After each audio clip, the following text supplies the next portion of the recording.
Right, so here we go again, and first of all, happy belated Diwali to everyone. And talking about today, so it is going to be after a week of rest and enjoyment. तो festival सारे ख़त्म और अब time है to get back to the grind mode.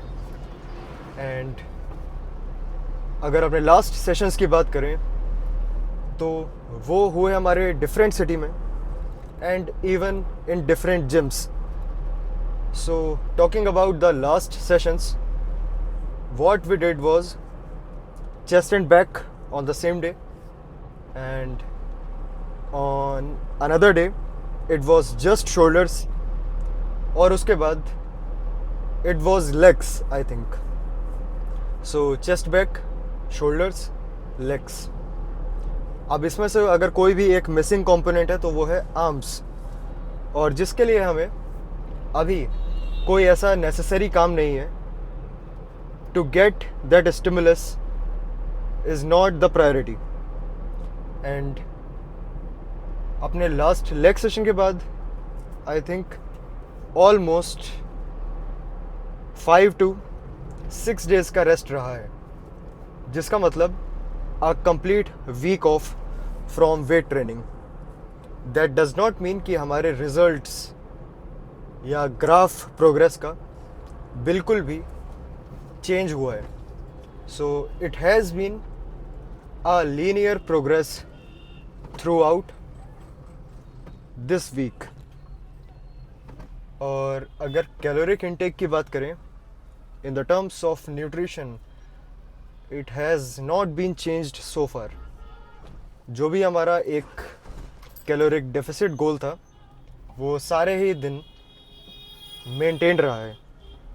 So there wasn't any unnecessary consumption of calories in the name of festivals.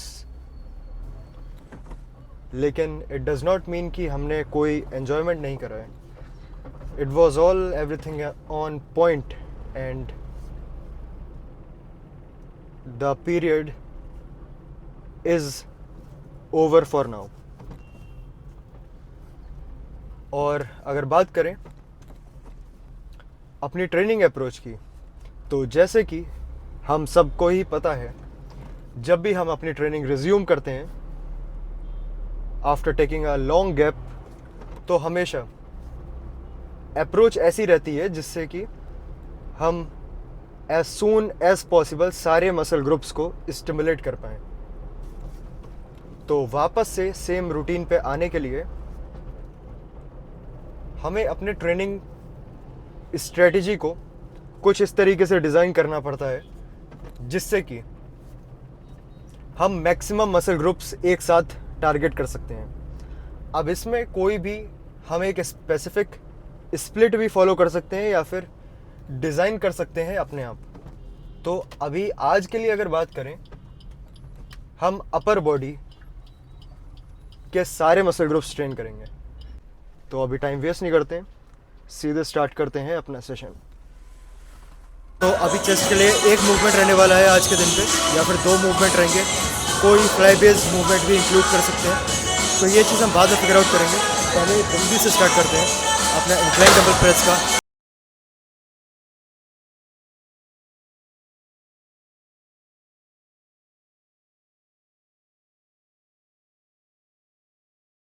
सारे working sets finish करते हैं जल्दी से.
Okay, so at this point chest के लिए 2 वर्किंग सेट्स हमारे हो चुके हैं इंक्लाइन डबल प्रेस के, and now we are moving towards back. और बैक के लिए पहला movement lat pull downs, the basic and the most simple one. और इसके बाद मोस्ट प्रोबेबली हम इसके 2 वर्किंग सेट्स के बाद शोल्डर से मूव करेंगे, और शोल्डर्स में हम फ्रंट डेल्ट्स आज अवॉइड करेंगे। कोई भी अननेसेसरी मूवमेंट्स नहीं रखने, जो भी रिक्वायर्ड नेसेसरी मैंडेटरी मूवमेंट्स हैं सिर्फ वही परफॉर्म करेंगे।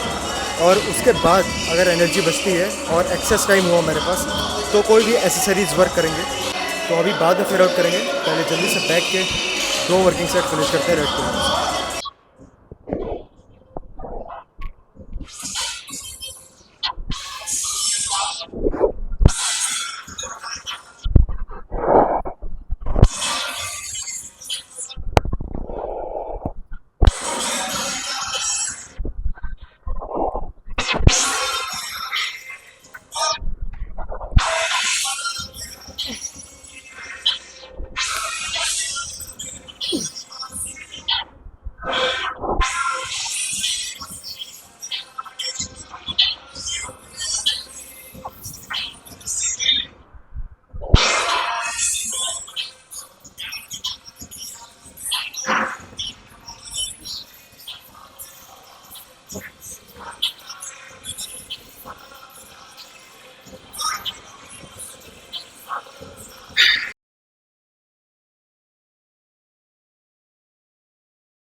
Let's move into shoulders. और शोल्डर्स के लिए सिर्फ एक ही मूवमेंट रहेगा आज, and that is seated dumbbell lateral raise. Seated सिर्फ इसीलिए क्योंकि हमारा मोटिव आज कोई भी मोमेंटम ना यूज़ करने के लिए है। So that will be very strict form, 2 working sets. Let's finish first.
So after lateral raises, now time is for triceps.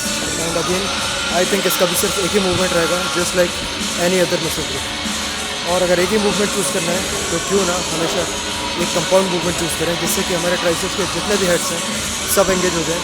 And this should be the most destructive one. तो हम करने जा रहे हैं French press, close grip bench और school pressure का combo. Again इसके भी सिर्फ 2 वर्किंग सेट रहेंगे।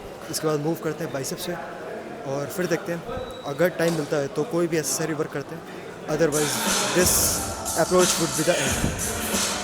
तो बहुत जल्दी से फिनिश करते हैं ट्राइसेप्स और biceps, and then let's pose.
Okay, so end of the session and talking about upper body pump.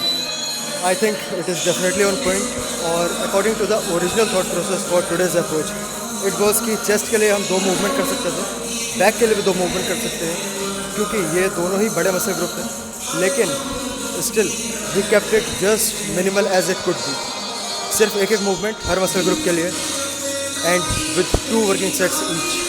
और बात करें execution की, so it was definitely textbook perfect तो नहीं कह सकते हैं लेकिन the best I could bring. और अभी टाइम वेस्ट ना करते हुए let's see how does the body looks like even after taking a week off. तो अभी टाइम वेस्ट नहीं करते, एक दो पोजिट करते हैं, बाकी बातें कंटिन्यू करते हैं सीधे कारण।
looking a little flat या फिर a little lean and this is just because कि हमारे जो प्रीवियस दिन रहे हैं रेस्ट के, इसमें हमारा कार्बोहाइड्रेट्स इंटेक कुछ बहुत ज़्यादा नहीं था. It was just around 100 to 150 and talking about my self 100 to 150 is quite very low, क्योंकि एज़ यूजुअल जो भी हमारा कार्ब्स इंटेक होता है it is just 2x of it. तो गेस कर सकते हैं it is around 300 to 350 approximately. And अभी के लिए धीरे धीरे कार्बोहाइड्रेट री इंट्रोड्यूस करेंगे, एकदम से नहीं, क्योंकि एकदम से सारा ग्लाइकोजन तो वापस नहीं आ सकता है। इसलिए एंड करते हैं यहाँ पे और बाकी बातें कंटिन्यू करते हैं सीधे काम। ओके, सो एक productive session and talking about the kind of physique that was looking and the feeling, it was with the full upper body pump.